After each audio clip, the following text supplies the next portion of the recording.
Eleanor's fingers dug into the dirt road as she crawled.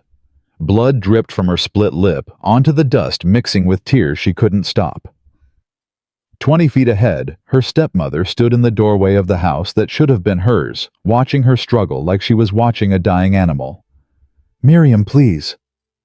Eleanor's voice cracked. "I have nowhere to go." Her stepmother smiled, actually smiled. "Then I suppose you should have thought of that before you tried to steal from me." The door slammed. The lock clicked, and Eleanor Prescott was alone. If you want to know how one cowboy's decision changed everything, subscribe to our channel and stay until the end. Drop a comment with your city so I can see how far Eleanor's story has traveled. The Wyoming sun beat down mercilessly. July had turned the territory into a furnace, and Eleanor Prescott had been walking for 3 hours with no water, no food, and no hope. Her bare feet had gone from painful to numb somewhere around the 2nd mile. Miriam hadn't let her take shoes. Hadn't let her take anything except the thin cotton dress she'd been wearing when she served breakfast that morning. 26 years old, and she owned nothing. Not the land her father had built. Not the house she'd grown up in. Not even the boots on her feet. Eleanor stumbled. Her knees hit the hard-packed dirt of the road, and for a moment she just stayed there, breathing dust, feeling the sun cook the back of her neck. "Get up." Her father's voice somewhere in her memory. "Get up, Ellie girl. Prescotts don't quit." "I'm trying, Papa," she whispered. "I'm trying." She pushed herself upright. The world swayed. When had she last eaten yesterday morning? A piece of bread she'd hidden in her apron pocket before Miriam could see. 1 foot in front of the other. That was all she had to do. 1 foot, then the next. Eventually, she'd reach town. Eventually, someone would help her. But even as she thought it, Eleanor knew the truth. The people of Bitter Creek had been watching Miriam slowly destroy her for 5 years. They'd seen the bruises. They'd noticed how thin she'd gotten. They'd heard the way Miriam talked about her troubled stepdaughter at church every Sunday. And they'd done nothing. Because Miriam was respectable. Miriam was wealthy.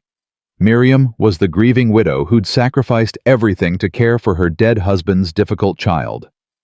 And Eleanor was just the problem everyone wished would go away. Well, she was going away now, just probably not in the way anyone intended. The sound reached her before she saw its source, hoofbeats, steady and unhurried, coming up the road behind her. Eleanor didn't turn around. What was the point? It was probably someone from town, someone who would ride right past her without stopping, then mention to Miriam that they'd seen her stepdaughter wandering the road like a vagrant. The hoofbeats slowed. "Miss?" A man's voice, deep, unfamiliar. Eleanor kept walking, 1 foot, the next. "Miss, are you all right?" The absurdity of the question almost made her laugh. Was she all right?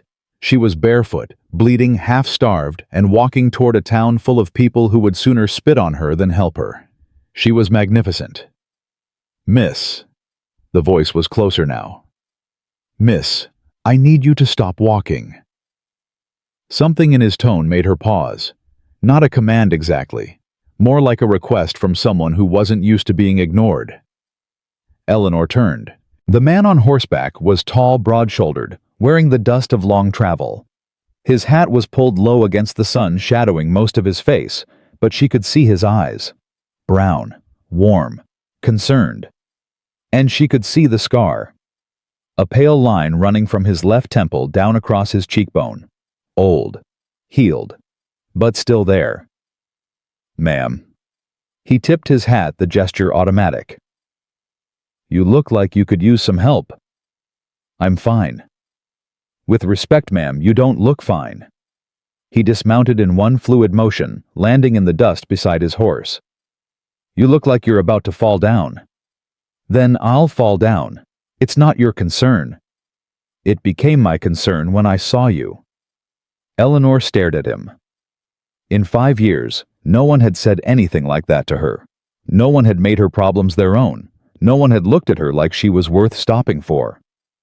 "Who are you?" she asked. Samuel Holloway. Most folks call me Sam. He took a step toward her, then stopped when she flinched. His eyes narrowed. Someone hurt you. It wasn't a question. I fell. That's so. His gaze moved over her face, cataloging the damage. Split lip. Bruise forming on her cheekbone. The red marks on her wrists where hands had gripped too hard. Funny kind of fall that leaves fingerprints. Eleanor said nothing. Sam reached for the canteen hanging from his saddle. He held it out to her. Drink. I don't need bull. Drink, please. The please did it. Such a small word. Such a rare thing in her life. Eleanor took the canteen. The water was warm but clean, and she drank until her stomach cramped with the sudden fullness. Slow down. Sam's voice was gentle. You'll make yourself sick. She lowered the canteen, wiping her mouth with the back of her hand. Thank you. Where are you headed? Town. Bitter Creek. He nodded down the road. That's another 4 miles. I know. You planning to walk it barefoot? Eleanor looked down at her feet. Bloody. Blistered. She hadn't let herself look before. I don't have much choice. Sure you do. Sam gestured toward his horse. I can give you a ride. I don't know you. No, ma'am, you don't. He met her eyes directly. But I know what it looks like when someone's in trouble, and I know what it feels like to be in trouble with no one willing to help. And you're willing to help a stranger. I'm willing to not leave you on the side of the road in 100-degree heat with no shoes and no water. Something flickered in his expression. Something old and painful. I've seen enough people die when they didn't have to. I'm not adding to that count. Eleanor studied him. The scar. The shadows under his eyes. The way he held himself like a man who'd seen things he couldn't unsee. You were a soldier. Yes, ma'am. Which side? The one that won. No pride in his voice. No satisfaction. Just fact. Though some days I wonder if anyone really won that war. She made a decision. My name is Eleanor Prescott. My father owned a ranch about 3 miles back. Owned.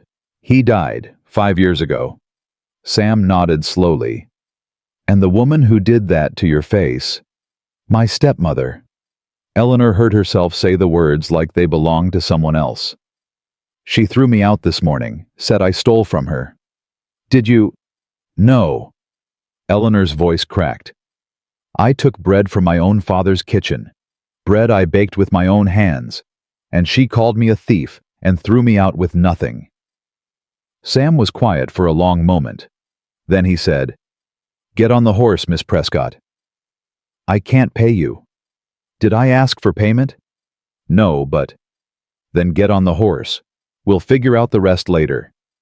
He helped her mount, his hands careful, impersonal, touching her only where necessary. Then he swung up behind her, keeping a careful distance between their bodies. Hold on to the saddle horn, he said. I'll take it slow. They rode in silence for a while. The horse's steady gait was almost soothing after hours of walking. Eleanor felt herself swaying with exhaustion. Don't fall asleep, Sam said. I'm not. You're listing to the left. I'm fine. You keep saying that. A hint of something that might have been amusement in his voice. Starting to think you don't know what fine means. Eleanor surprised herself by almost smiling. I know exactly what it means. I just haven't felt it in a while. How long's a while?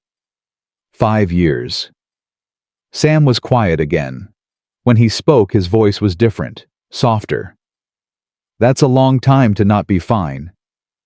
You get used to it. No, ma'am, you survive it. That's not the same as getting used to it. Eleanor turned her head, trying to see his face. You sound like you know something about surviving. I know something about a lot of things. I wish I didn't. They reached the outskirts of Bitter Creek, just as the sun was starting its descent. The town wasn't much a main street with a general store, a saloon, a church, a blacksmith, a handful of houses. But it was civilization, and right now civilization meant water food, and maybe a place to sleep that wasn't the side of the road. Sam pulled the horse to a stop in front of the general store. "You got people here? Family, friends?" Eleanor shook her head. "Anyone who might take you in?" "No." "What about the church preacher might—" "The preacher's wife is Miriam's closest friend." Eleanor's voice was flat. "She won't help me." Sam muttered something under his breath that sounded like a curse. Then he dismounted and reached up to help Eleanor down. Her legs buckled the moment her feet touched the ground. Sam caught her, his arm strong and steady. "Easy. I've got you." "I'm sorry, Don't apologize." He kept hold of her elbow, supporting her weight. "When's the last time you ate?" "Yesterday." "Yesterday." He said the word like it offended him personally. "All right. First things first. Food." He guided her toward the general store. The bell above the door jangled as they entered. Behind the counter, a woman in her 50s looked up from her ledger. "Sam Holloway," she smiled. "Haven't seen you in town for weeks." "Been busy, Mrs. Franklin." Sam nodded toward Eleanor. "This young lady needs some help. Whatever she wants, put it on my account." Mrs. Franklin's smile faded as she took in Eleanor's appearance. The recognition in her eyes was immediate. "Eleanor Prescott?" Eleanor lifted her chin. "Mrs. Franklin." "What on earth happened to you?" "I fell." The lie was automatic now. Mrs. Franklin's gaze moved from Eleanor to Sam and back again. Something shifted in her expression. "I see." She didn't believe the lie. Eleanor could tell. But she also wasn't going to challenge it. Wasn't going to ask questions that might force her to act. That was how it always was in Bitter Creek. People saw, but they didn't look. They heard, but they didn't listen. "I'll take some bread," Eleanor said quietly. "And water, please." "You'll take more than that," Sam cut in. "She needs a proper meal, Mrs. Franklin. Something substantial." I'm paying. It's not charity." Sam's voice was firm. "It's common decency." Mrs. Franklin hesitated. Then she nodded and disappeared into the back room. Eleanor sank onto a wooden crate near the window. Her legs ached. Her feet throbbed. Her face hurt where Miriam had struck her. Sam stood by the counter, arms crossed, watching the door like he expected trouble to walk through it at any moment. "You don't have to stay," Eleanor said. "You've done enough." "I'll stay until I know you're settled somewhere safe." "There's nowhere safe. Not for me. Not in this town." "Then we'll find somewhere else." "We." Like they were in this together. Like her problems were his problems now. "Why?" Eleanor asked. "Why do you care what happens to me?" Sam was quiet for a long moment. When he finally spoke, his voice was rough. "Because I had a wife once, and a son, and when the fever came for them, there was nothing I could do. No one I could ask for help. They died in my arms, and I couldn't save them." Eleanor's breath caught. "I couldn't save them," Sam repeated. "But I can help you. So that's what I'm going to do." Before Eleanor could respond, the door to the general store flew open. Miriam Prescott stood in the doorway, her face twisted with fury. "There you are." Eleanor's whole body went rigid. Her hands started shaking. Sam stepped forward, putting himself between Eleanor and the door. "Can I help you, ma'am?" Miriam's cold eyes swept over him dismissively. "This doesn't concern you. I'm here for my stepdaughter." "Doesn't look like she wants to go with you." "What Eleanor wants is irrelevant. She's under my guardianship until she's 27 or married. That's the law." "Guardianship doesn't give you the right to hit her." Miriam's smile was ice. "I don't know what lies she's told you, but Eleanor has always been prone to dramatics. She fell this morning. I tried to help her, and she ran off." "That's not true." Eleanor's voice was barely a whisper. Of course she'd say that. Miriam shook her head, performing grief for Mrs. Franklin, who had emerged from the back room. She's troubled, has been since her father died. I've done everything I can for her, but some people simply can't be helped. She's lying. Eleanor gripped the edge of the crate, her knuckles white. She threw me out. She hit me. You see what I mean? Miriam's voice dripped with false sympathy. The poor girl doesn't even know what's real anymore. Sam hadn't moved. His voice was calm, steady. I saw her on the road, ma'am. 3 miles from here. Barefoot. Bleeding. No water. In this heat, she could have died. Then perhaps she should have thought about that before she ran off. She didn't run off. You threw her out. Miriam's mask flickered. Just for a second. Just long enough for Eleanor to see the rage underneath. I don't know who you are, Miriam said coldly, but you're interfering in family business. I suggest you step aside before I call the sheriff. Call him. Sam didn't flinch. I'd be real interested to hear what he thinks about a woman leaving her stepdaughter to die on a dusty road. The silence that followed was terrible. Mrs. Franklin stood frozen behind the counter, her face pale. Other customers had stopped what they were doing, watching the confrontation with a mix of fascination and discomfort. No one spoke up. No one intervened. No one took Eleanor's side. Of course they didn't. They never did. Miriam straightened her spine. Eleanor, come home. Now. We can discuss this like civilized people. I'm not going back there. You don't have a choice. Yes. Eleanor stood, her legs shaking but holding. I do. She didn't know where the strength came from. Maybe it was Sam's presence, solid and unyielding, between her and her stepmother. Maybe it was 5 years of rage finally finding an outlet. Maybe she was just too tired to be afraid anymore. I'm not your prisoner, Miriam. I'm not your servant. And I'm not going to let you hurt me anymore. Miriam's eyes went flat, cold. You'll regret this. Maybe. But I'll regret going back with you more. For a long moment, no one moved. Then Miriam smiled. That same smile she'd worn when she'd locked Eleanor out of the house. The smile that said she'd already won, and everything else was just details. Very well. She turned to address the watching crowd. You all see what I'm dealing with. I've opened my home to this girl for 5 years, and this is how she repays me. With lies. With accusations. With behavior that would shame any decent family. She looked directly at Sam. And you, sir, whatever she's promised you, whatever stories she's told you, I'd recommend you walk away now. Eleanor has a history of latching on to men who show her kindness. It never ends well for anyone involved. The implication hung in the air, ugly and unmistakable.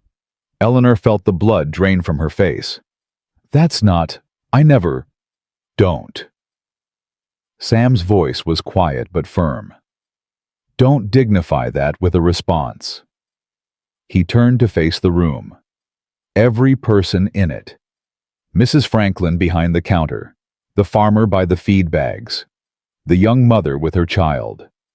Every single person who had watched Eleanor Prescott disappear over 5 years and done nothing to stop it. I don't know what's happened in this town, Sam said. I don't know what kind of people stand by while someone suffers, but I know what I saw today. I saw a woman abandoned on the road to die. And I know what I see right now. A woman who's been terrorized for so long she flinches when anyone moves too fast. His eyes landed on Miriam. I don't care about your reputation, ma'am. I don't care about your money or your standing in this community. What I care about is that young woman right there who deserves a hell of a lot better than anything she's gotten. Miriam's smile had frozen. You'll regret this. Probably. Sam shrugged. Wouldn't be the first time. Miss Prescott, you ready to go? Eleanor stared at him. This stranger who had appeared out of nowhere and stood up for her when no one else would. Who had called her worth something in a room full of people who'd written her off years ago.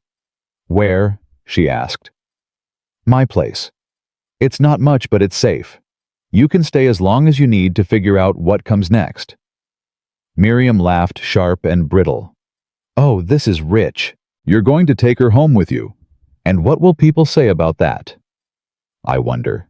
A young unmarried woman living with a strange man. I don't give a damn what people say." "Maybe you should. Maybe Miss Prescott should." Miriam's voice dropped dangerous now. "Because when this little adventure of hers fails, and it will fail, she'll have nothing left. No reputation. No family. No one willing to take her in. She's got me." 3 words. Simple and certain. Eleanor felt something crack inside her. Something that had been frozen for years. "Let's go." Sam offered her his arm. Eleanor took it. Her legs steadied. Together they walked past Miriam, past Mrs. Franklin, past every person who had failed her for 5 years. At the door, Eleanor paused. She looked back at her stepmother. "I know what you did," she said quietly. "To my father's will. I know, and I'm going to prove it." Miriam's face went white. Then they were outside in the heat and the dust and the blinding Wyoming sun, and Eleanor was walking away from everything she'd ever known. She should have been terrified. Instead, for the first time in 5 years, she felt something like hope. Sam helped her onto his horse and swung up behind her. "Hold on," he said. Eleanor gripped the saddle horn. Her hands had stopped shaking. "Where exactly is your place?" she asked. "About 7 miles northwest. Small ranch. Nothing fancy." He paused. "I've got a hired man, Joe Turner. He'll be there when we arrive. So you won't be alone with me." Eleanor turned her head, surprised. "You're thinking about my reputation." "I'm thinking about your safety. But yeah, your reputation too. After what Miriam just said in there, I don't think I have one left to protect." "Then we'll build you a new one." Sam's voice was matter-of-fact. "One based on who you actually are, not what she made you." The horse started moving. Bitter Creek fell away behind them. Eleanor didn't look back. "Mr. Holloway." "Sam." "Sam." She tested the name. It felt strange to call a man by his first name. Strange, but not wrong. "Why did you stop today? Really?" He was quiet for so long she thought he wouldn't answer. "I told you, my wife, my son." "That's not all of it." Another pause. Then, "No, it's not." "You don't have to tell me." "I know." He took a breath. "When I got back from the war, I wasn't right. The things I'd seen, the things I'd done. I came home, but part of me was still there. In the blood and the mud and the dying." Eleanor stayed silent, letting him speak. "My wife, Catherine, she was patient. So patient. She loved me through the nightmares and the silence, and the times I couldn't be the man she deserved. And then she got sick, and I couldn't do anything." His voice roughened. 3 days. That's how long the fever took to kill her. 3 days of watching her burn up from the inside while I held her hand. "I'm sorry." Michael went next, my boy. He was 3 years old and he called for his mama at the end. Called for her, and I couldn't even tell him she was already gone. Eleanor felt tears on her cheeks. She didn't wipe them away. "After they died, I wanted to die too. Spent 2 years trying to drink myself into the grave. Then one day I woke up and I realized something." "What?" "That dying wouldn't bring them back. But living might let me do some good. Might let me save someone else, even if I couldn't save them." He shifted behind her, and she felt his chest rise and fall with a deep breath. "So that's why I stopped. Because I couldn't save Catherine. I couldn't save Michael. But maybe I can help you. Maybe that's why I'm still here." Eleanor didn't know what to say. What could anyone say to that kind of pain? So she said the only thing that felt true. "Thank you." "Don't thank me yet." A hint of something lighter in his voice. "You haven't seen my cooking." She surprised herself by laughing, a small sound rusty from disuse, but real. They rode on as the sun sank lower, painting the sky in shades of orange and pink and gold. Eleanor Prescott didn't know what the future held. She didn't know if she'd ever get her father's land back. She didn't know if she'd ever feel safe again. But she knew one thing: she wasn't alone anymore. And after 5 years in the dark, that single truth felt like sunrise. Sam's ranch wasn't much to look at, but Eleanor didn't care. 4 walls, a roof, a door she could close between herself and Miriam. That was enough. Joe Turner met them at the gate. 67 years old, skin weathered like old leather eyes that had seen too much and judged too little. He took one look at Eleanor and asked no questions. "Got the spare room ready," he said simply. "Figured you might be bringing company." "How'd you figure that?" Sam asked. "You left this morning looking for trouble." Joe's mouth twitched. Trouble usually looks like a woman in need. Eleanor should have been offended. Instead, she felt something loosen in her chest. This man wasn't pretending she was fine, wasn't acting like her battered face was normal. "I'm Eleanor Prescott." "Joe Turner." He tipped his hat. "You hungry, Miss Prescott?" "She hasn't eaten since yesterday," Sam said before Eleanor could answer. Joe's expression darkened. "Then let's fix that." Inside, Eleanor sat at a rough wooden table while Joe moved around the small kitchen. Sam disappeared to tend to his horse, giving her space she hadn't asked for but desperately needed. "How long you known Sam?" she asked. 3 years. Joe set a plate in front of her. Beans, bread, dried meat. Simple food. Real food. "Found me in Cheyenne, half dead from a beating. Some men didn't like the color of my skin." Eleanor's hands stilled on the bread. "Sam didn't ask questions," Joe continued. "Didn't care where I came from or what I'd done. Just loaded me in his wagon and brought me here." He sat across from her. "That man saved my life. Same as he saved yours today." "He told you."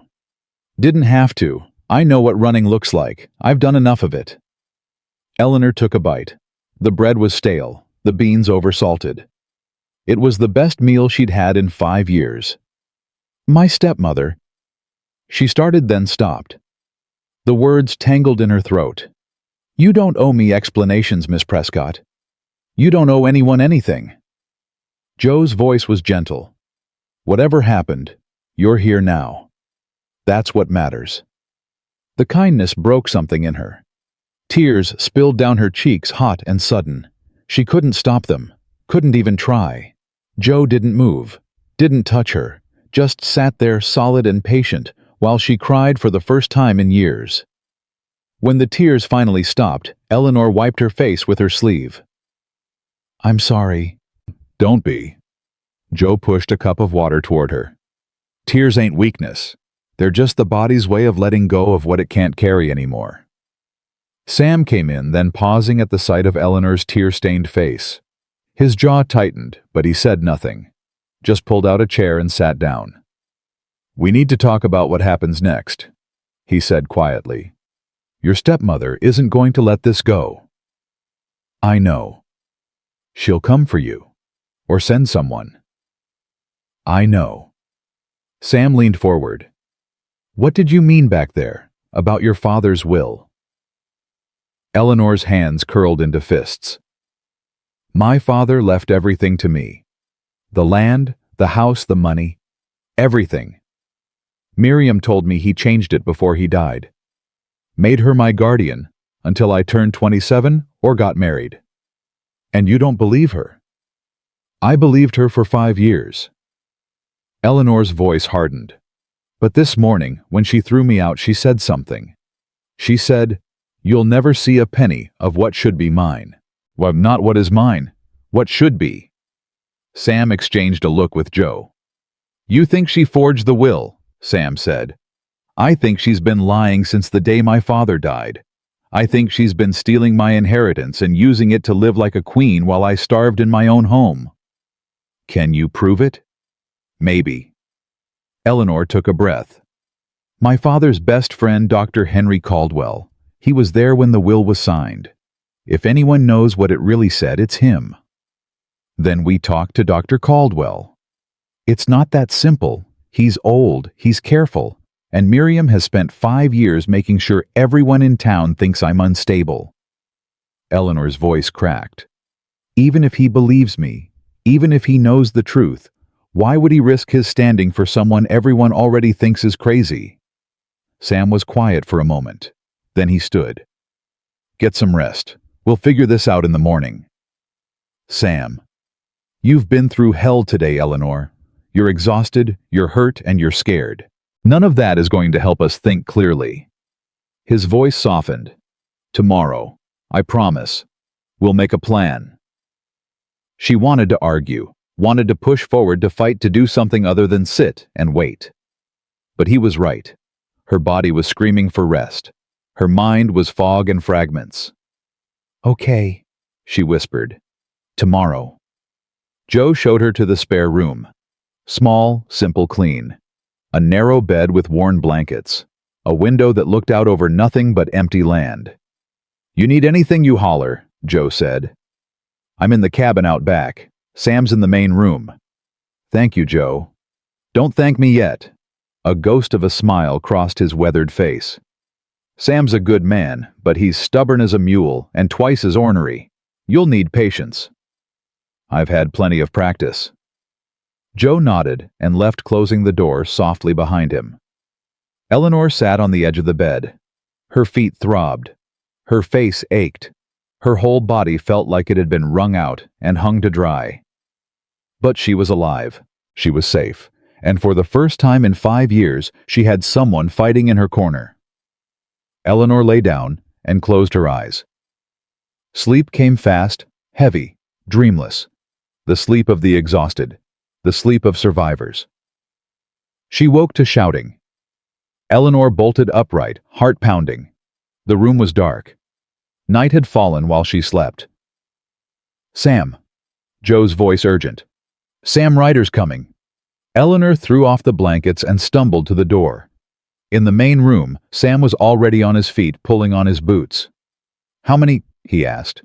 "3, maybe 4. Joe's face was grim. "Coming fast.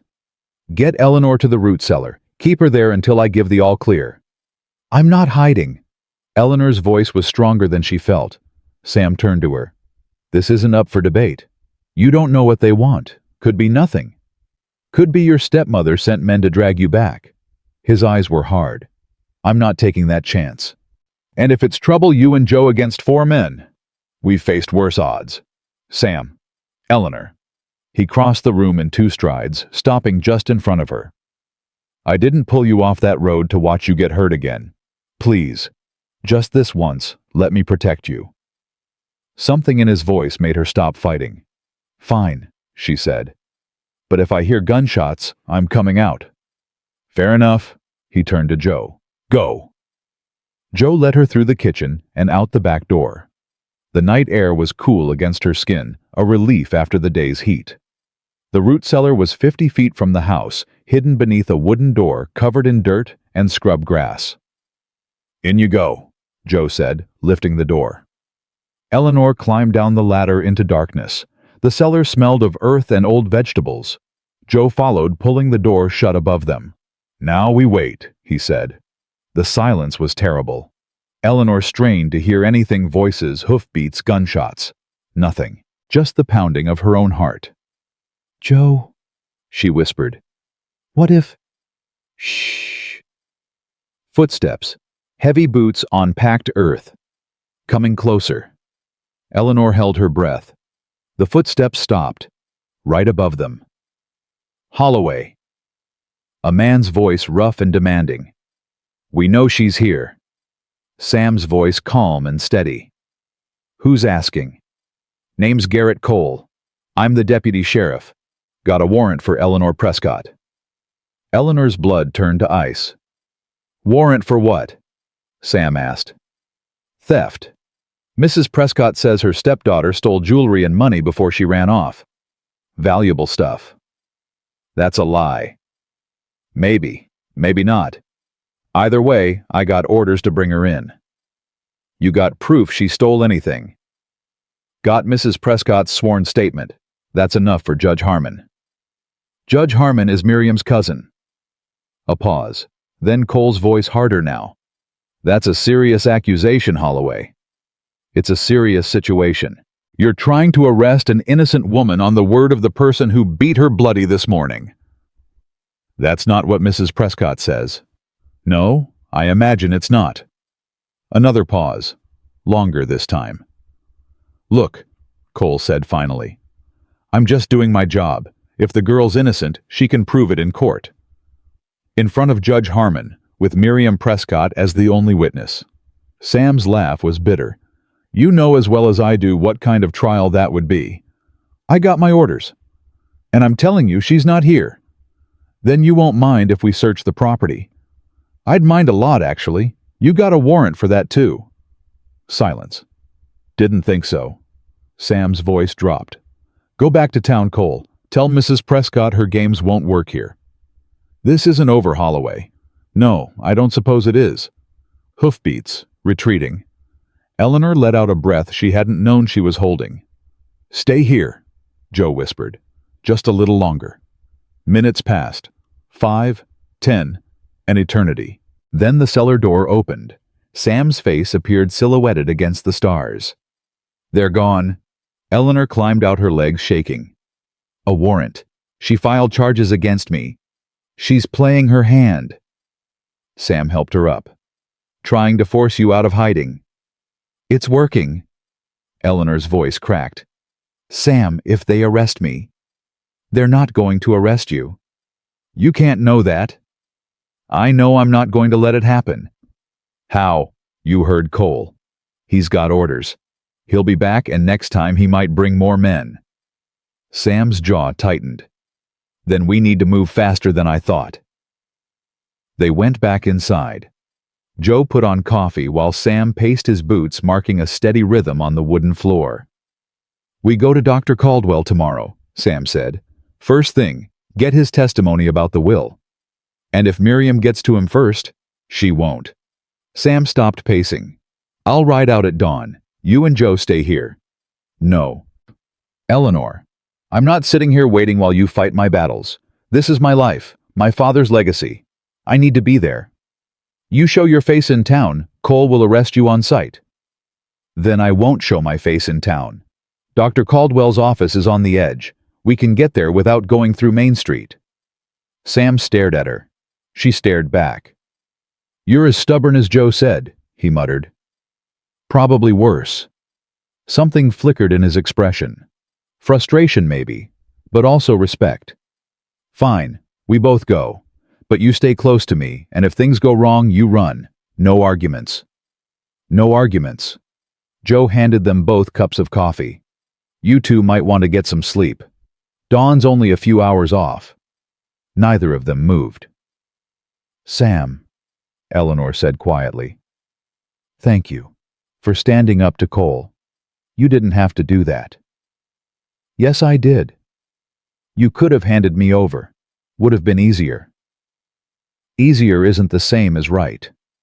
He met her eyes. I meant what I said in town. You're not alone in this. Whatever happens, we face it together. Together. That word again. It shouldn't have meant so much. Shouldn't have made her heart ache with something that felt dangerously close to hope. I believe you, she said.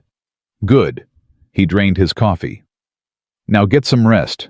Tomorrow's going to be a long day. Eleanor went back to her room, but sleep didn't come easy this time.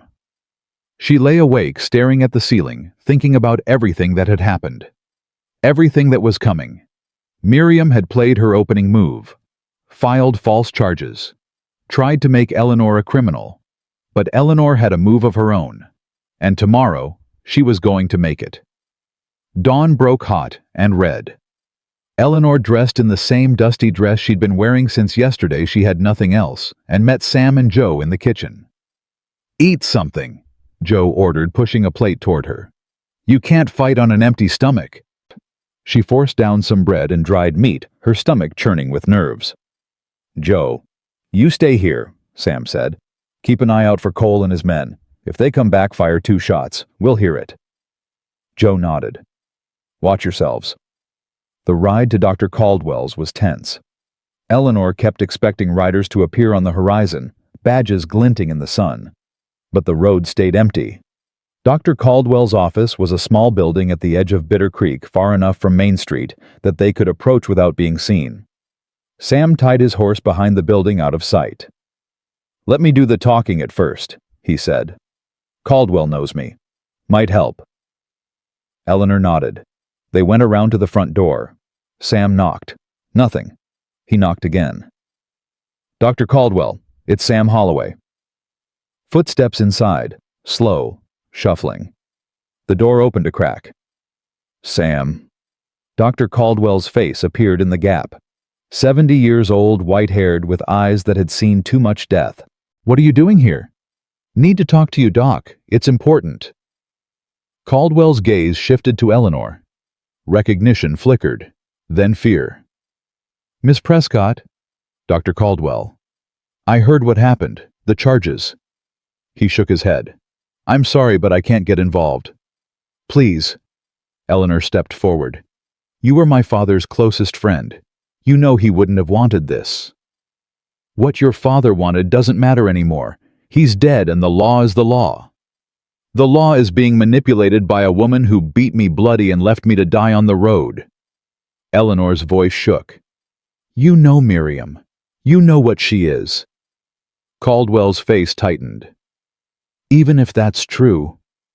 "You were there when my father signed his will. I know you were. Please, Dr. Caldwell, just tell me what it said."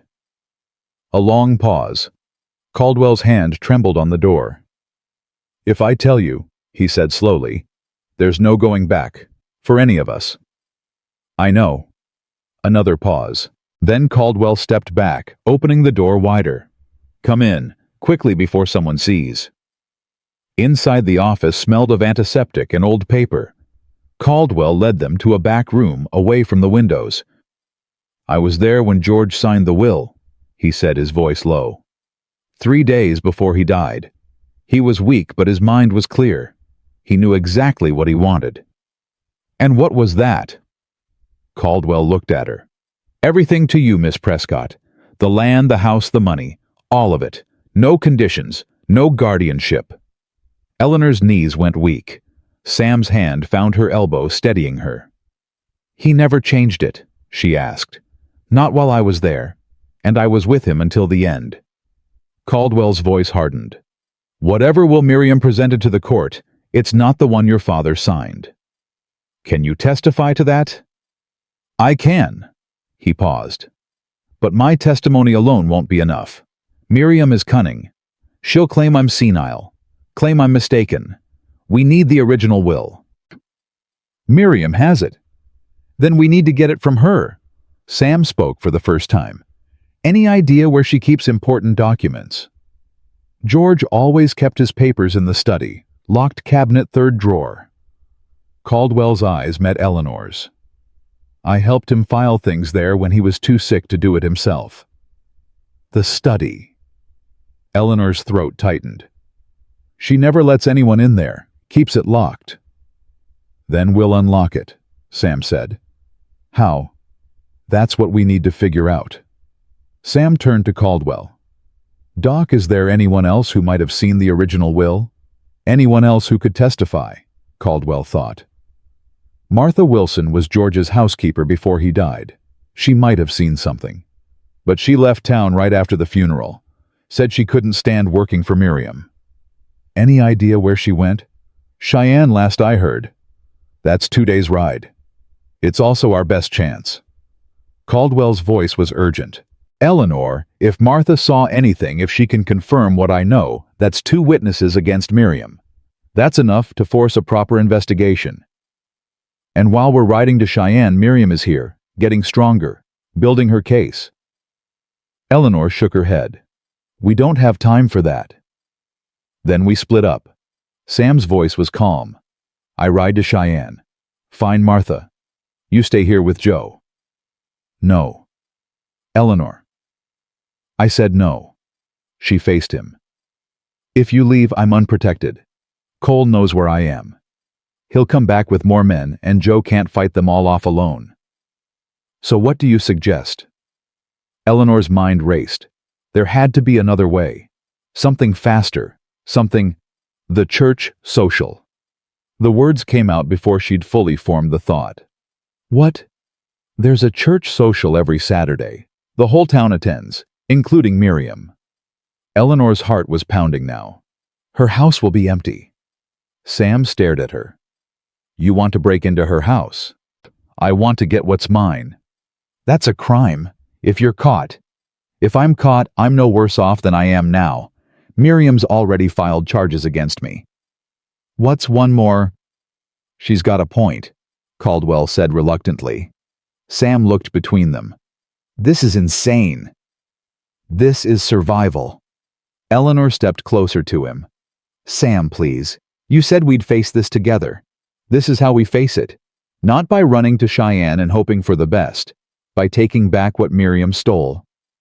And if the will isn't there, if she's moved it, then at least we'll know. Eleanor's voice hardened. At least we'll have tried. Sam was quiet for a long moment. She could see him wrestling with it. The risk, the reward, the possibility of everything going wrong. Finally, he nodded. Saturday, he said. We go Saturday. Thank you. Don't thank me yet. His expression was grim. We've got 4 days to plan this. And if Miriam suspects anything, if she catches even a hint of what we're doing, we're done. She won't suspect. How can you be sure? Eleanor smiled. It wasn't a nice smile. Because Miriam thinks she's already won. She thinks I'm scared and broken and hiding in a hole somewhere. She doesn't know I'm coming for her. Sam studied her face. You've changed. Since yesterday. I've stopped being afraid. That can be dangerous. So can being afraid.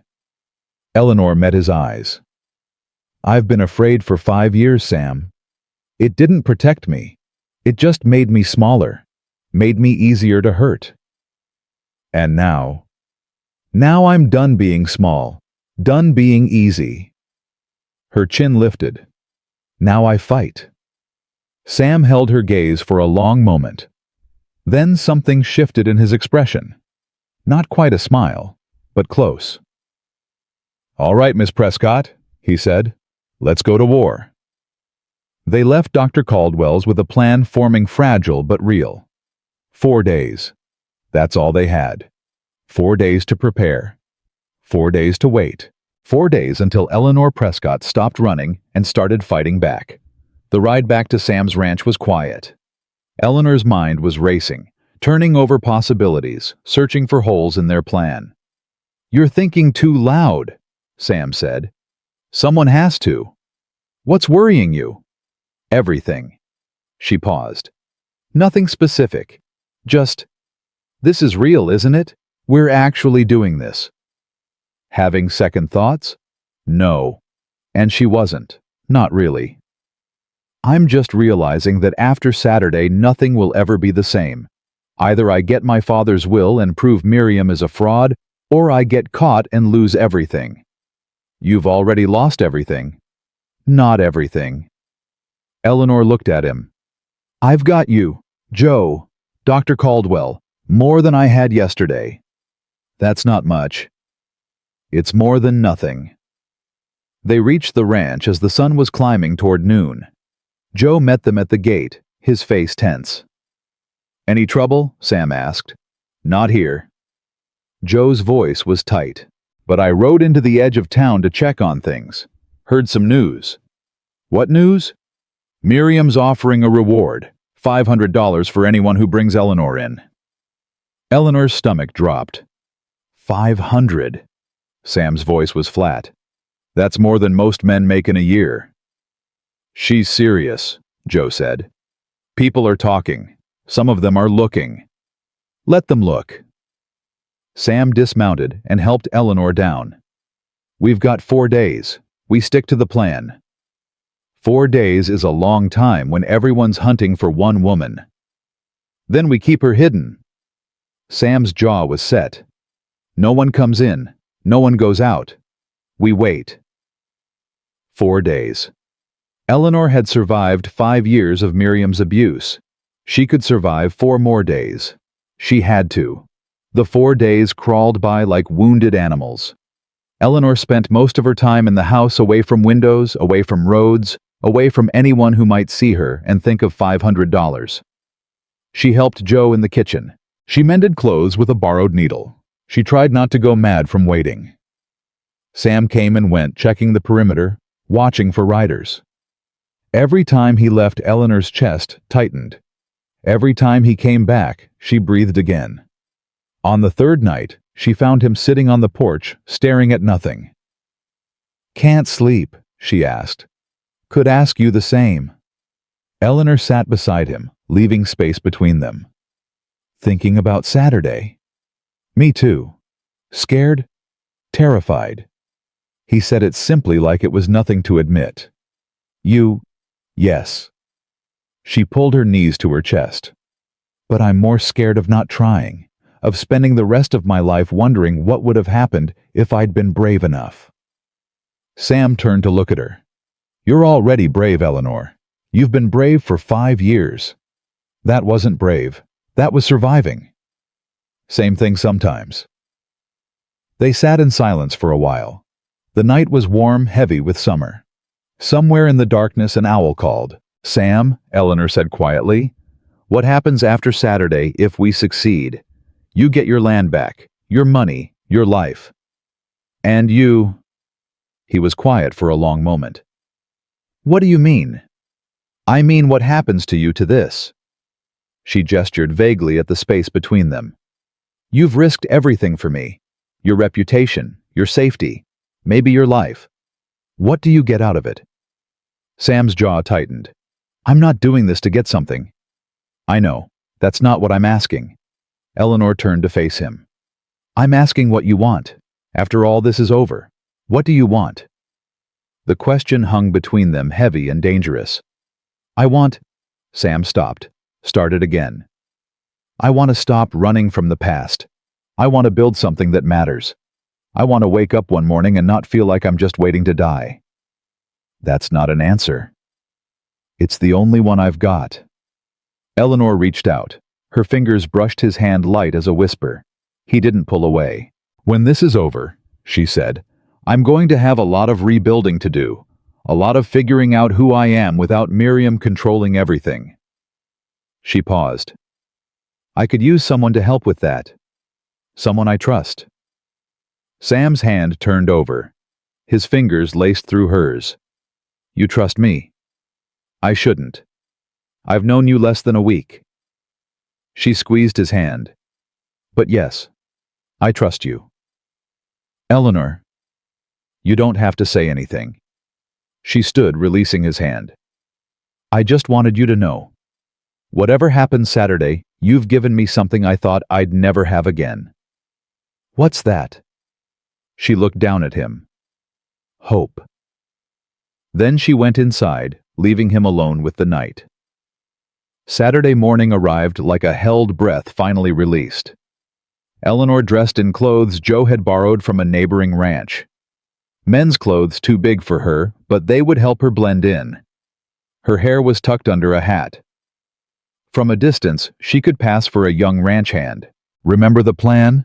Sam said as they saddled his horse. "We ride in separately. Joe goes to the social, keeps an eye on Miriam. You and I go to the house. And if something goes wrong, then we run. No heroics, no trying to salvage anything. We just run." "Agreed." They rode out as the sun was climbing. Joe went ahead, taking the main road into town. Sam and Eleanor circled wide, approaching from the north where fewer eyes would see them. By the time they reached the edge of Miriam's property, the church bells were ringing. The social was starting. "She'll be there by now," Eleanor whispered. "She never misses an opportunity to be seen." Sam dismounted and tied his horse to a tree well back from the road. "Stay close. Stay quiet." They approached the house on foot. Eleanor's heart was pounding so hard she was sure Sam could hear it. Every rustle of grass, every snap of a twig made her flinch. The back door was locked. Sam pulled a thin metal pick from his pocket. "Where did you learn to do that?" Eleanor asked. "War teaches you things." The lock clicked. The door swung open. Stay behind me." Inside the house was silent. Familiar. Eleanor had spent 21 years in these rooms before Miriam came, had spent 5 more years as a prisoner within these walls. Now she was a thief. The irony wasn't lost on her. "The study," she whispered. "Down the hall, last door on the left." They moved quickly, quietly. Sam kept his hand on his pistol. Eleanor kept her eyes forward, trying not to look at the places where her memories lived. The study door was locked. Of course it was. Sam knelt. The pick scratched against metal. Once, twice, 3 times. The lock didn't move. "It's different," Sam muttered. "Newer, more complex." "Can you open it?" "I don't know. Give me a minute." A minute. They didn't have a minute. Every second they stayed in this house was a second closer to disaster. Eleanor's eyes scanned the hallway, landed on a small table near the door. A vase sat on top. Blue porcelain. Her mother's. And underneath the vase, a key. Miriam's spare. Eleanor had seen her use it once, years ago. Had filed the knowledge away without really thinking about it. "Sam." He looked up. She held out the key. "How did you?" "Later." He took the key. It slid into the lock. Turned. The door opened. Inside the study looked exactly as Eleanor remembered. Her father's desk, his books, his chair, everything preserved like a shrine, or a prison. "The cabinet," Eleanor said. "Third drawer." Sam crossed to it. Pulled. Locked. The key didn't fit this one. Damn. He looked around the room. There has to be another key. Or something to pick this with. Eleanor's mind raced. Miriam was paranoid. She wouldn't leave important documents where anyone could find them. But she also wouldn't want them far from reach. Think. Think like Miriam. Her eyes landed on her father's desk. The center drawer was slightly ajar. Careless for someone as careful as Miriam. Unless it wasn't careless at all. Eleanor crossed to the desk, opened the drawer. Empty. No, not empty. There was a false bottom. She could see the seam. She pressed down on one corner. The bottom lifted. Underneath a small brass key. "Sam." He was beside her in an instant. Took the key. Went to the cabinet. The third drawer slid open. Papers, stacks of them. Legal documents, letters, contracts. And at the very bottom, a single folded page with a wax seal. Her father's seal. Eleanor's hands were shaking as she reached for it. The paper was old yellowed at the edges. But the seal was intact. The document hadn't been opened in years. She broke the seal. Unfolded the paper. And there it was. Her father's handwriting. Clear and strong, despite the illness that had been killing him. "I, George William Prescott, being of sound mind, do hereby bequeath all my worldly possessions to my beloved daughter, Eleanor Rose Prescott." No guardianship, no conditions, just a father's final gift to the child he loved. "It's real," Eleanor breathed. "It's the original." Sam took the document, scanning it quickly. There's no mention of Miriam at all. She's not even named as a beneficiary. She forged everything, all of it. Eleanor's voice cracked. 5 years. 5 years she's been living on stolen money in my father's house, treating me like a servant while she spent my inheritance. "We've got her." Sam's voice was fierce. "Eleanor, this is it. This is proof. We need to go." Eleanor was already moving toward the door. "We need to get this to Dr. Caldwell, to the sheriff, to—" She stopped. Footsteps. Coming from the front of the house. Sam's hand clamped over her mouth. He pulled her back into the shadow behind the door. The footsteps came closer. Stopped. "I know you're in here." Miriam's voice. Eleanor's blood turned to ice. "Did you think I wouldn't notice?" Miriam continued, her heels clicking on the wooden floor. "Did you think I wouldn't have someone watching the house?" Sam's body was tense against Eleanor's back. His hand moved to his pistol. "Come out, Eleanor. Let's discuss this like civilized people." Silence. "I know you found it." Miriam's voice was closer now, just outside the study door. "The will. Your father's precious will. I should have destroyed it years ago, but I suppose I was sentimental." The door swung open. Miriam stood in the doorway. Behind her, two men, big, armed. "Hello, stepdaughter." Miriam smiled that cold smile. "Did you really think you could win?" Sam stepped forward, putting himself between Eleanor and Miriam. "Let us go." "Or what, you'll shoot me?" Miriam laughed. "In my own house with witnesses. Please, Mr. Holloway, I expected better from you." "You don't want to do this, Miriam." "Don't I?" Her eyes moved to Eleanor. 5 years I've put up with her. 5 years of that accusing stare, that silent judgment. Do you know what it's like living with someone who looks at you like you're a monster? Maybe you should have tried not being one. Miriam's smile vanished. "Give me the will." "No." "Give me the will and I'll let you both walk away. You can leave Bitter Creek, start over somewhere else. I'll even drop the charges against Eleanor." "And why would we believe you?" "Because I'm tired." For a moment something human flickered in Miriam's eyes. "I'm tired of fighting, tired of pretending. I just want this to be over." Eleanor stepped out from behind Sam. "Then let it be over. Let me have what's mine. Walk away." "Walk away." Miriam's laugh was bitter. "And go where I have nothing, Eleanor. Nothing except what I took from your father." "That's not my problem." "No, I suppose it isn't." Miriam's expression hardened. "But I've worked too hard to lose everything now. Give me the will." "No." Miriam nodded to the men behind her.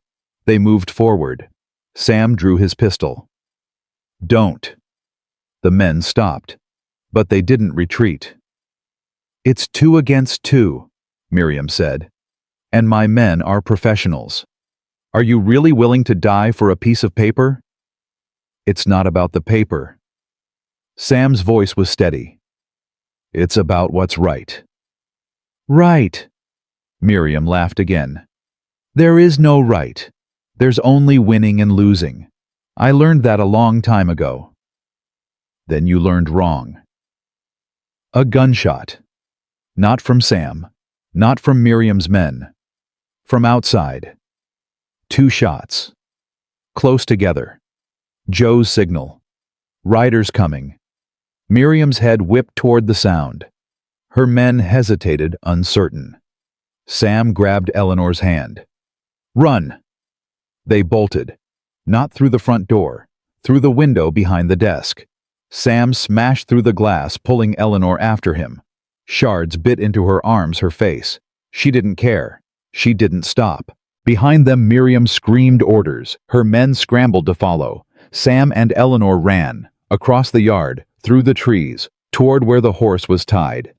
Eleanor's lungs burned. Her legs ached. The will was clutched in her hand, crumpled and sweaty, but still there, still hers. They reached the horse. Sam threw her up, swung on behind her.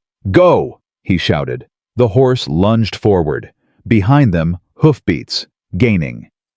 "They're following us!" Eleanor gasped. "I know!" Sam urged the horse faster. The animal responded, muscles straining, hooves pounding the earth. But they were riding double, carrying extra weight. Miriam's men were gaining. "We're not going to make it," Eleanor said. "We're going to make it." Sam, "We're going to make it." A shot rang out. Dirt exploded near the horse's hooves. The animal screamed and veered left. Sam fought for control. "Hold on." Another shot. Closer this time. "Give up, Holloway." One of Miriam's men. "You can't outrun us." Sam's jaw was set. "Watch me." He pulled the horse hard right, plunging into a stand of trees. Branches whipped at Eleanor's face. She ducked, pressing herself against Sam's chest. "There's a creek ahead," Sam said, his voice tight. "If we can get across, we can lose them in the rocks." "And if we can't?" He didn't answer. The trees thinned. The creek appeared ahead wider and faster than Eleanor had expected. Summer rains had swelled it beyond its banks. "Can the horse make it?" Eleanor asked. "One way to find out." Sam kicked the horse forward.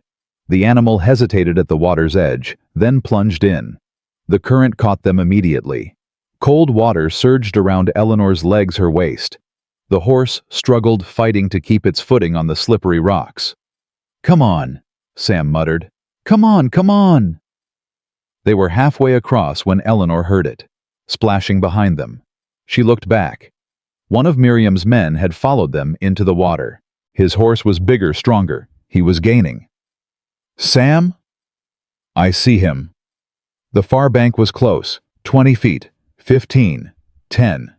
The man behind them raised his pistol. Sam twisted in the saddle, drawing his own weapon. 2 shots cracked simultaneously. The man jerked. His horse screamed. They went down together, disappearing beneath the churning water. "Sam!" Eleanor grabbed his arm. "Are you hit?" "No." His voice was strained. "But he was. Keep moving." Their horse scrambled up the bank, water streaming from its sides. Sam kicked it forward again, not stopping, not looking back. They rode for what felt like hours, through rocks and trees and open prairie. No more shots followed. No more hoofbeats. Finally, Sam slowed the horse to a walk. "I think we lost them," he said. Eleanor's whole body was shaking, from cold, from fear, from the aftermath of everything that had just happened. "You killed him," she whispered. "That man. You killed him." "I had to. I know. I just—" She pressed her face against his back. "I've never seen someone die before." Sam's hand found hers, squeezed. "He made his choice," Sam said quietly. "He chose to work for a woman who'd let her stepdaughter die on the road. He chose to chase us. He chose to raise his weapon." A pause. "I don't feel good about it, but I don't regret it either." Eleanor nodded against his back. She understood. She didn't like it, but she understood. "Where are we going?" she asked. "Dr. Caldwell's. It's not safe to go back to the ranch. Miriam knows about it now. And then we show him the will. Then we go to the sheriff. The real sheriff, not Cole." Sam's voice hardened. "Then we end this." The ride to Dr. Caldwell's took another hour. By the time they arrived, Eleanor was exhausted. Every muscle ached. Every cut and scrape from the window burned. But she still had the will. That was all that mattered. Dr. Caldwell opened the door before they could knock. His face was pale. "Thank God," he said. "I heard the shots. I thought—" "We're fine." Sam helped Eleanor down. "But we need your help." "What happened?" Eleanor held up the will. "We found it." Caldwell's eyes widened. He took the document with trembling hands, scanning it quickly. "This is it," he breathed. "This is the original. George's handwriting. His seal." He looked up at Eleanor. "This proves everything." "Miriam knows we have it," Sam said. "She'll be coming. We need to move fast." "The territorial judge is in Cheyenne." Caldwell's mind was clearly racing. "If we can get this to him, he can issue an emergency order. Remove Miriam from the property. Restore Eleanor's rights." "Cheyenne is 2 days away." "Then we'd better start writing." Caldwell was already moving toward his back room. "I have supplies. Money. I'll come with you as a witness." "What about your practice?" "My practice can wait." The old doctor's voice was firm. "George Prescott was my best friend. I should have done something years ago. I'm not going to fail him now." They left within the hour. Sam, Eleanor, and Dr. Caldwell riding hard toward Cheyenne. Behind them, Bitter Creek grew smaller and smaller. Ahead, justice waited. Eleanor gripped the will tightly as they rode. The paper was wrinkled now, stained with creek water and sweat. But the words were still legible. The truth was still there. 5 years of suffering. 5 years of abuse. 5 years of being told she was nothing. And now, finally, she had proof that she was everything. Eleanor Prescott was coming home. And when she did, Miriam would pay for every single day. They rode through the night. Eleanor's body screamed for rest, but every time she thought about stopping, she remembered Miriam's face in that doorway. The cold smile. The absolute certainty that she would win. Not this time. By dawn they had covered nearly 40 miles. Dr. Caldwell was flagging his 70-year-old body not built for this kind of punishment. But he didn't complain. Didn't ask to slow down. "There's a way station ahead," Sam said. "We can rest the horses, get food." "How far to Cheyenne?" Eleanor asked. "Another day and a half. Maybe less if we push hard." Then we push hard. The way station was a small building at a crossroads run by a heavy-set woman named Martha, who asked no questions and served hot food without comment. Eleanor ate mechanically, barely tasting anything. Her mind was still back in Bitter Creek, still in that study, still facing Miriam. "You need to sleep," Sam said quietly. "I can't." "Eleanor, every time I close my eyes, I see her." Eleanor's voice cracked. "I see her standing there so sure she'd won, so sure I was nothing." Sam reached across the table. His hand covered hers. "She was wrong. She's always been wrong." "I know, but knowing doesn't make it stop hurting, Dr. Ed." Caldwell had fallen asleep in his chair, snoring softly. Martha had disappeared into the back. For a moment it was just Eleanor and Sam, alone in the quiet. "When this is over," Sam said slowly, "what do you want to do?" "I don't know." Eleanor stared at their joined hands. "For so long, survival was the only thing I could think about. I never let myself imagine a future." "Try now." "I can't." "Why not?" "Because I'm afraid." The admission came out before she could stop it. "I'm afraid that if I hope for too much, it'll all be taken away again." Sam's grip tightened. "I won't let that happen." "You can't promise that." "Watch me." Eleanor looked up. His eyes were steady, certain, full of something she didn't dare name. "Sam, I know it's too soon. I know we barely know each other. But I also know that I've spent 5 years feeling dead inside, and then you came along and made me feel alive again." His voice roughened. "I'm not asking for anything. I'm just telling you. Whatever future you're afraid to imagine, I want to be part of it." Eleanor's heart was pounding. "You don't know what you're saying." "I know exactly what I'm saying. I'm damaged, broken. I don't know how to be normal." "Neither do I." A ghost of a smile touched his lips. "Maybe we can figure it out together."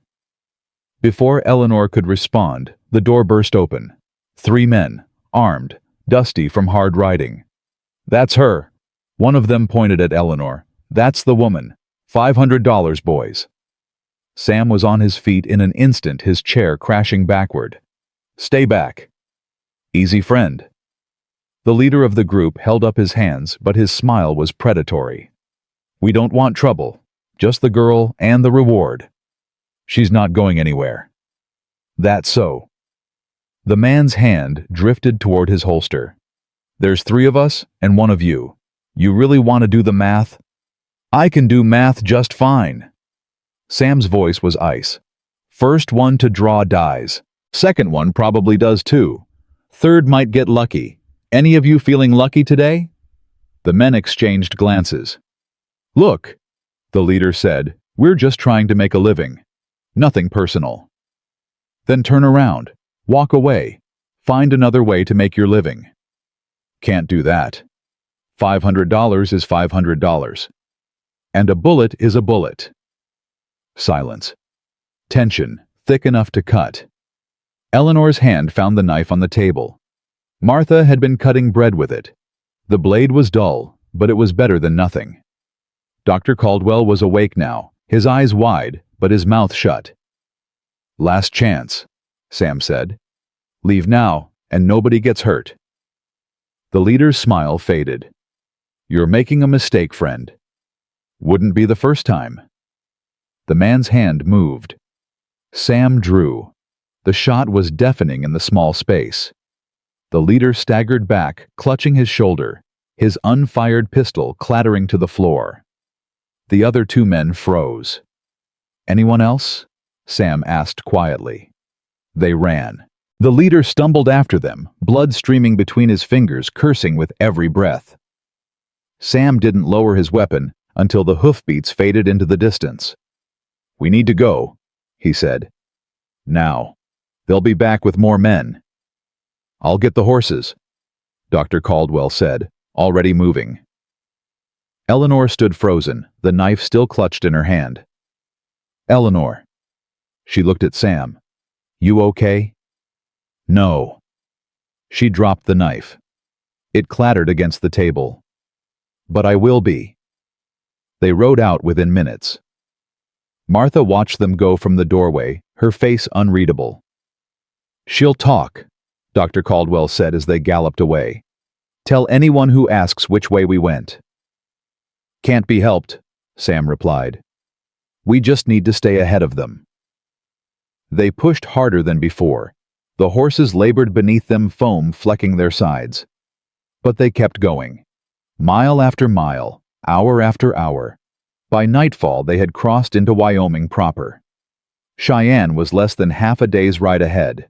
We should rest, Dr. Caldwell said. His voice was hoarse, exhausted. The horses can't take much more. There's a town ahead, Sam said. Laramie. We can find a stable, get fresh mounts. With what money? I've got some saved. Sam's jaw tightened. It was supposed to be for expanding the ranch, but this is more important. They reached Laramie as the moon was rising. A small town, smaller than Bitter Creek, but it had what they needed. A stable, a general store, a telegraph office. Sam arranged for fresh horses while Eleanor and Dr. Caldwell waited in the shadows. You should send word ahead, Caldwell said quietly. To the territorial judge, let him know we're coming. Is that safe? Safer than arriving unannounced. Judge Morrison is a fair man, but he's also cautious. He'll want time to prepare. Eleanor considered. What if Miriam has people watching the telegraph office? In Cheyenne, maybe. Not here. Caldwell's voice was certain. This is our best chance. Sam returned with the horses. Eleanor told him about the telegraph. It's risky, he said. Everything is risky. This might give us an advantage. Sam nodded slowly. All right, but keep it short. Just the basics. Eleanor composed the message in her head as they walked to the telegraph office.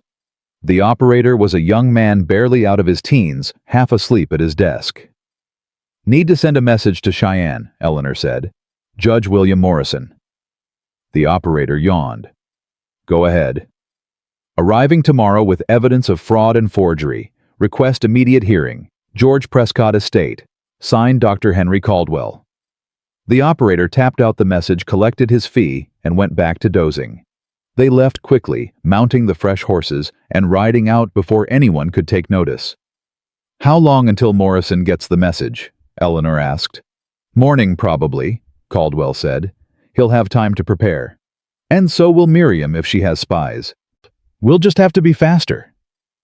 They rode through the night again. Eleanor's body had gone beyond exhaustion into something else. A strange floating numbness. She moved because she had to. Thought because she had to. Everything else had faded away. Dawn found them on the outskirts of Cheyenne. The territorial capital was larger than any town Eleanor had ever seen. Buildings of brick and stone. Streets crowded with people and horses and wagons. Noise everywhere. The courthouse is on Main Street, Caldwell said. Judge Morrison's chambers are on the second floor. Do we just walk in? Eleanor asked. We request an audience. Present our evidence. Let the law do its work. It sounded so simple. After everything they'd been through, it couldn't possibly be that simple. They tied their horses outside the courthouse and climbed the steps. Eleanor's legs were shaking, from exhaustion, from nerves, from the weight of everything that had led to this moment. The clerk at the front desk looked up as they entered. "Can I help you?" "We need to see Judge Morrison," Caldwell said. "I sent a telegraph last night, regarding the Prescott estate." The clerk's expression changed. "Ah, yes. The judge is expecting you." He stood. "This way, please." They followed him down a long hallway past closed doors and busy offices. Eleanor's heart was pounding. This was it. After 5 years of suffering, after everything she'd endured, it was finally going to end. The clerk stopped at a heavy wooden door, knocked twice. "Enter." Judge Morrison was a large man with a white beard and sharp blue eyes. He sat behind a massive desk, covered in papers, watching them with an expression that gave nothing away. "Dr. Caldwell," he said. "I received your message. Please sit." They sat.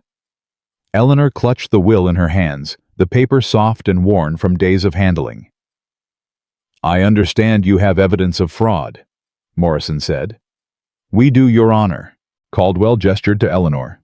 "This is Eleanor Prescott, daughter of George Prescott of Bitter Creek. 5 years ago, her stepmother, Miriam Prescott, presented a forged will to the court, claiming guardianship over Miss Prescott and control of the estate. That's a serious accusation. I have proof." Eleanor's voice was stronger than she expected. She held out the will. "This is my father's original will, his handwriting, his seal. It names me as his sole heir. No guardianship, no conditions." Morrison took the document. His eyes moved over it slowly, carefully. "I was present when this will was signed," Caldwell continued. "3 days before George died. I can testify to its authenticity." Morrison looked up. "And the will that was probated 5 years ago. A forgery, Your Honor, created by Miriam Prescott to steal her stepdaughter's inheritance." Silence fell over the room. Morrison studied the document for a long moment. "This is indeed George Prescott's handwriting," he said finally. "I knew him. We served together in the legislature years ago." His eyes moved to Eleanor. "And you say your stepmother has been controlling the estate all this time?" "Yes, Your Honor. She's been living off my father's money, treating me like a servant. When I tried to take food from my own kitchen, she threw me out and filed false charges against me." "What charges?" "Theft, Your Honor. She's offering a $500 reward for my capture." Morrison's expression darkened. "I was not aware of this." "Deputy Cole from Bitter Creek has been enforcing her warrant." Sam spoke up. "He came to my ranch looking for Miss Prescott. We've been running from bounty hunters ever since." The judge set down the will. His face was grim. "This is a serious matter. If what you say is true, Mrs. Prescott has committed multiple crimes. Forgery, fraud, filing false charges, potentially attempted murder." "It is true, Your Honor," Eleanor said. "Every word." Morrison was quiet for a moment. Then he reached for a bell on his desk and rang it. The clerk appeared in the doorway. "Send for Marshal Evans," Morrison said, "and prepare a writ for my signature." "Yes, Your Honor." The clerk disappeared. Morrison turned back to them. "I'm issuing an emergency order," he said, "freezing all assets of the Prescott estate pending a full investigation. I'm also issuing a warrant for Miriam Prescott's arrest on suspicion of forgery and fraud." Eleanor felt tears prick at her eyes.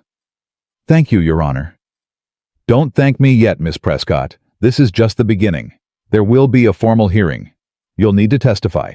Dr. Caldwell will need to testify. Everything will need to be documented and verified." "I understand. Do you have somewhere safe to stay while this proceeds?" "She's staying with me," Sam said quietly. Morrison looked at him. "And you are?" "Samuel Holloway. I have a ranch near Bitter Creek." "The man who's been sheltering Miss Prescott?" "Yes, sir." Morrison studied him for a long moment. "You've taken a considerable risk, Mr. Holloway, harboring someone with an active warrant. interfering with a legal process. The process was corrupt, Your Honor. I did what was right. The law doesn't always care about what's right. Then maybe the law should change. Silence. Morrison's expression was unreadable. Then slowly he nodded. Perhaps it should, Mr. Holloway. Perhaps it should. He turned to Eleanor. Miss Prescott, I want you to know that justice will be done. Whatever Mrs. Prescott has taken from you, you will get back. I give you my word. Thank you, Your Honor. They were escorted out of the courthouse by a young deputy who had been assigned to protect them until the matter was resolved. Sam arranged rooms at a nearby hotel, using the last of his savings. That night, Eleanor sat by the window of her room watching the streets of Cheyenne below. People going about their lives. Ordinary people with ordinary problems. A knock at the door. It's Sam. She let him in. You should be sleeping, he said. So should you. He stood beside her at the window close, but not touching. It's really happening, Eleanor said quietly. After everything, it's really happening. Are you happy? I don't know what I am. She turned to face him. I've been fighting so long, I don't know how to stop. You don't have to stop. You just have to fight for different things now. Like what? Sam reached out. His hand cupped her face, gentle as a whisper. Like a future. Like a life. His thumb brushed her cheek. Like us. Us. If you want there to be an us. Eleanor's heart was racing. Sam, I don't know how to do this. I don't know how to be with someone. Miriam made sure I never learned. Then we learned together. His forehead rested against hers. I'm not asking for perfect, Eleanor. I'm just asking for a chance. You already gave me a chance. When you stopped on that road. That was different. Was it? She kissed him. It wasn't planned. It wasn't calculated. It was just need and want, and 5 years of loneliness, finally finding an answer. Sam's arms wrapped around her, pulling her close. He kissed her back like she was something precious. Something worth protecting. When they finally broke apart, Eleanor was crying. Happy tears. Healing tears. Is that a yes? Sam asked, his voice rough. That's a yes. He kissed her again, softer this time. A promise. Whatever happens next. He murmured against her lips. We face it together. Together. The word had never meant so much. The next 3 days passed in a blur of depositions and document reviews. Eleanor told her story to lawyers, to clerks, to anyone who needed to hear it. Dr. Caldwell testified about the original will. Sam testified about finding Eleanor on the road. And then word came from Bitter Creek. Marshal Evans stood before them in the courthouse, his expression grim. We went to arrest Mrs. Prescott, he said. She wasn't there. Eleanor's blood went cold. What do you mean? She's gone. Packed up and left sometime in the night. Took what she could carry and disappeared. Where? We don't know. We've got men looking, but it's like she vanished. Judge Morrison frowned. This complicates matters. She can't have gone far, Sam said. She's one woman with limited resources. Resources she's been stealing for 5 years, Eleanor replied. She could be anywhere. We'll find her, the marshal said. These things take time, but we'll find her. Time. Eleanor had given 5 years to Miriam. She didn't want to give another day. But she had no choice. The hearing proceeded without Miriam present. The evidence was overwhelming. The original will. Dr. Caldwell's testimony. The documented pattern of abuse and control. Judge Morrison's ruling was swift and decisive. It is the judgment of this court that the will presented by Miriam Prescott 5 years ago was a forgery. The original will of George William Prescott is hereby reinstated. All assets of the Prescott estate, including lands, properties, and financial holdings, are to be restored to his daughter, Eleanor Rose Prescott, immediately. Eleanor sat frozen in her chair. It was over. After 5 years of hell, it was finally over. Furthermore, Morrison continued, a warrant has been issued for the arrest of Miriam Prescott on charges of forgery, fraud, theft, and attempted murder. Anyone with information regarding her whereabouts is instructed to contact the Territorial Marshal's office immediately. The gavel came down. Eleanor stood on shaking legs. Sam's hand found hers. You did it, he said quietly. We did it. Dr. Caldwell embraced her, tears streaming down his weathered face. Your father would be so proud. I know. Eleanor's voice broke. I just wish he could have seen it. They walked out of the courthouse into the afternoon sun. Eleanor stopped at the top of the steps, looking out at the bustling streets of Cheyenne. Free. She was finally free. What now? Sam asked. Eleanor took a deep breath. Now we go home. The road back to Bitter Creek felt different. Eleanor rode beside Sam, her body exhausted, but her spirit lighter than it had been in 5 years. The court documents were safely tucked in her saddlebag. Legal proof that everything her father had built now belonged to her. You're quiet, Sam said. I'm thinking. About what? About walking into that house again. Eleanor's hands tightened on the reins. I spent 5 years being a prisoner there. Now it's mine, and I don't know if I can stand to set foot inside. You don't have to. We can sell it. Build something new. I know, but running away feels like letting her win. Sam reached over and touched her arm. Whatever you decide, I'm with you. They reached Bitter Creek 3 days later. The town looked the same as it always had, but Eleanor saw it differently now. These were the people who had watched her suffer, who had believed Miriam's lies, who had turned their backs when she needed help. And now she was coming home with the law on her side. Word had spread ahead of them. By the time they rode down Main Street, people were gathering on the sidewalks, staring, whispering.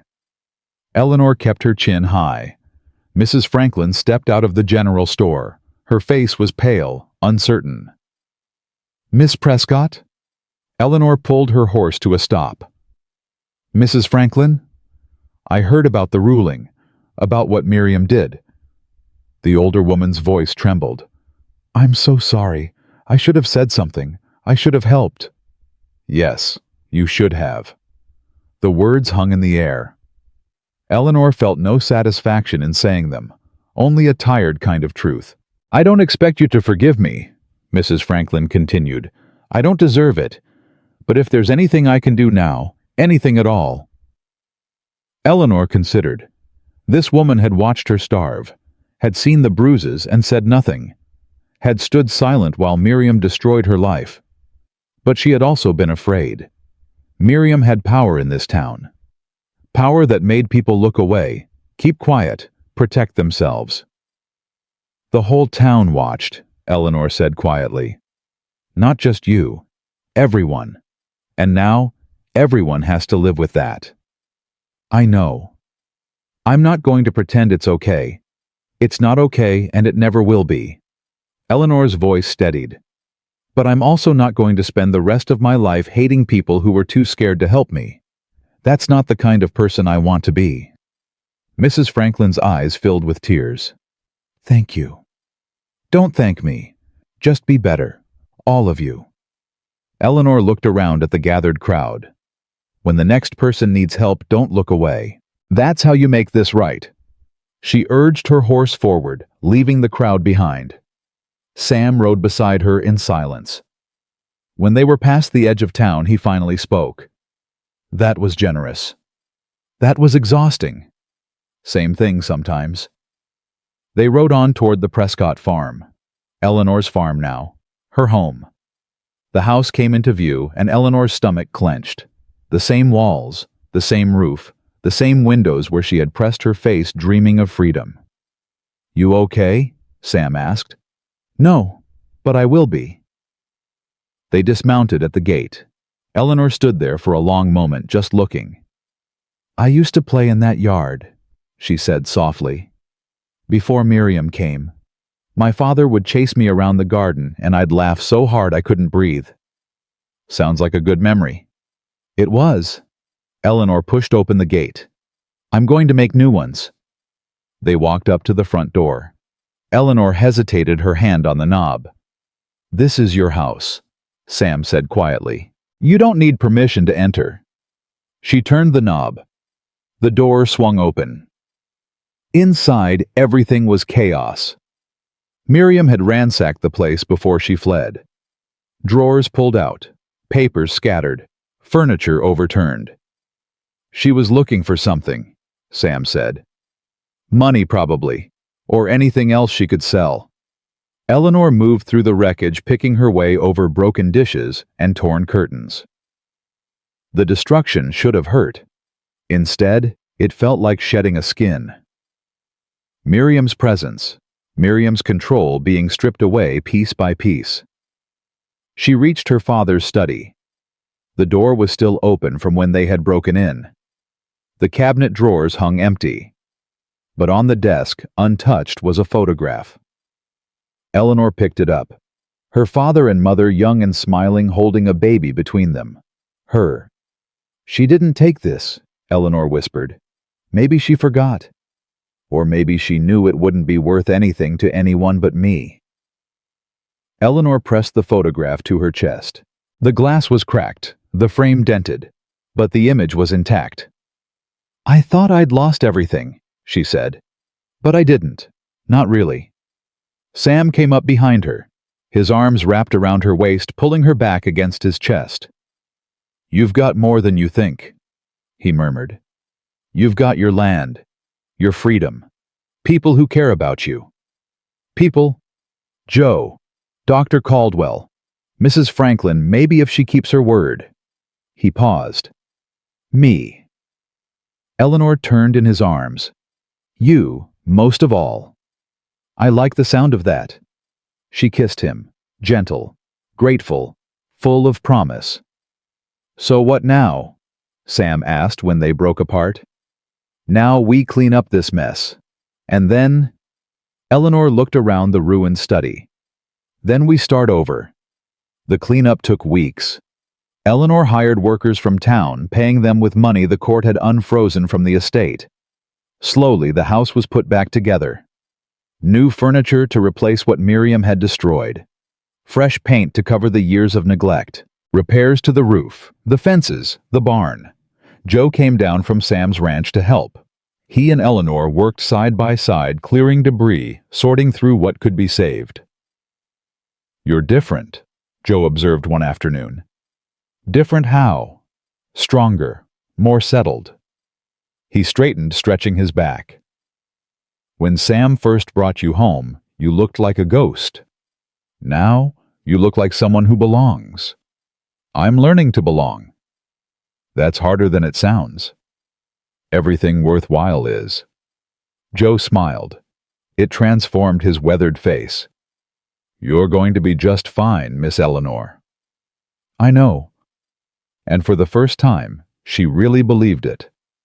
Dr. Caldwell visited regularly, checking on her progress. He brought news from town, updates on the search for Miriam. "They found her trail heading south," he reported one evening, "toward Denver. Marshal Evans thinks she's trying to reach the railroad, get out of the territory. Will they catch her? Eventually. Women traveling alone draw attention, especially women with money they can't explain. And if they don't catch her—" Caldwell was quiet for a moment. "Then she spends the rest of her life looking over her shoulder, running, never settling, never feeling safe." He met Eleanor's eyes. "That's a kind of prison, too." Eleanor thought about that. Miriam alone and hunted, jumping at every shadow. It wasn't justice exactly, but it was something. "I want her to face trial," Eleanor said. "I want everyone to know what she did." "They already know. The ruling is public record. Her crimes are documented. It's not the same as seeing her answer for them." "No, it's not," Caldwell sighed. "But sometimes we don't get the ending we want. Sometimes we just have to accept the one we get. Sam proposed on a Sunday evening. They were sitting on the porch of Eleanor's farmhouse, watching the sunset paint the sky in shades of orange and pink. 2 months had passed since the court ruling. The house was repaired. The farm was running again. Life had settled into something approaching normal. Eleanor. I've been thinking. Dangerous pastime. He smiled, but it faded quickly. His expression was serious, nervous even. I know we haven't known each other that long, and I know you've got your own life now, your own land, your own future. He took a breath. But I can't imagine my future without you in it. Eleanor's heart started racing. Sam, I'm not good with words. He pulled something from his pocket. A small velvet box. I'm better with actions, so here's what I'm asking. He opened the box. Inside was a simple gold ring worn smooth with age. This was my mother's, Sam said. My father gave it to her the day they got married. She wore it until the day she died. His voice roughened. I've been carrying it for years, waiting for someone worth giving it to. Sam. Eleanor Prescott, will you marry me? The question hung in the air. Eleanor stared at the ring, at Sam's hopeful face, at the future spreading out before her. Yes. The word came out before she could think, before she could doubt, before she could be afraid. Yes. Yes. She was laughing now, tears streaming down her face. Yes, I'll marry you. Sam's face split into a grin. He slipped the ring onto her finger, then pulled her into his arms. I love you, he murmured against her hair. I should have said that first, before the proposal. I love you, Eleanor. I love you too. She pulled back to look at him. I didn't think I could anymore. Didn't think I had it in me. But you proved me wrong. I plan to keep proving you wrong for the rest of our lives. I'm counting on it. They were married in the little church in Bitter Creek 1 month later. The whole town turned out. Mrs. Franklin, the Henderson family, even Sheriff Hayes looking uncomfortable but present. Dr. Caldwell walked Eleanor down the aisle. Joe stood beside Sam as his best man. Agnes Brennan, a neighbor who had become a friend, served as Eleanor's witness. The ceremony was simple, traditional, perfect. Do you, Samuel Thomas Holloway, take this woman to be your lawfully wedded wife? I do. Do you, Eleanor Rose Prescott, take this man to be your lawfully wedded husband? Eleanor looked at Sam, at his steady eyes, his gentle hands, his heart, which he had given to her without reservation. I do. Then by the power vested in me, I now pronounce you husband and wife. Sam kissed her. The crowd cheered. Eleanor Holloway walked out of that church a different woman than the one who had crawled in the dust begging for her life. Stronger, freer, loved. That night, as they lay together in the farmhouse that was now theirs, Sam asked the question she had been waiting for. What do you want to do with this place? Eleanor thought about it. I want to make it a home. A real home, not a prison, not a monument to the past. Just a place where people feel safe and loved. People, us. And, she hesitated. Maybe someday a family. Sam's hand found her belly, gentle, wondering. I'd like that, he said quietly. A family. Me too. Then that's what we'll build. Eleanor pressed closer to him. Thank you. For what? For stopping on that road. For not riding past. I almost did. Sam's voice was rough. God help me, I almost kept going. The storm was bad and I was tired and I almost didn't stop. But you did. I did. Why? He was quiet for a long moment. Because I heard you. That tiny sound, that one word. Help. And I thought about Catherine. About Michael. About all the times I wished someone could have helped them. So you helped me. I tried. You did more than try. Eleanor lifted her head to look at him. You saved my life. And then you saved it again. And again. You kept saving me until I learned how to save myself. You saved yourself, Eleanor. I just gave you the chance. That's what love is, isn't it? Giving each other chances. Sam smiled. I suppose it is. 3 months after the wedding, word came that Miriam had been caught. Marshal Evans delivered the news himself, riding out to the farm with a telegram in his hand. They found her in Kansas City, he said, trying to board a train to New York. She'd been living under a false name, but someone recognized her from the wanted poster. Eleanor took the telegram with steady hands. What happens now? She'll be extradited back to Wyoming, stand trial for her crimes. The marshal paused. You'll need to testify. I know. It won't be easy. Her lawyer will try to discredit you, make you look unstable, make the jury doubt your story. Let him try. Eleanor's voice was steel. I've spent 5 years being called crazy, being told my memories were wrong, my feelings were wrong, my whole existence was wrong. I'm not afraid of one more lawyer trying to do the same thing. The trial lasted 2 weeks. Eleanor testified for 3 days. She told the court everything. The forged will, the stolen inheritance, the years of abuse, the night Miriam threw her out to die. Miriam's lawyer tried every trick, called her hysterical, called her vindictive, called her a liar seeking revenge. Eleanor didn't waver. You claim my client abused you, the lawyer said. Yet you have no witnesses, no proof beyond your own word. I have scars. Scars can come from anywhere. These came from her. Eleanor met Miriam's eyes across the courtroom. Her stepmother looked smaller now, older, diminished. She gave me these scars with her hands, with her words, with her silence, and she gave me something else too. What's that? The knowledge that I survived her, that I outlasted her cruelty, that I am standing here today, free and whole, while she sits there in chains. The courtroom was silent. No more questions, the lawyer muttered. The jury deliberated for less than 2 hours. Guilty on all counts.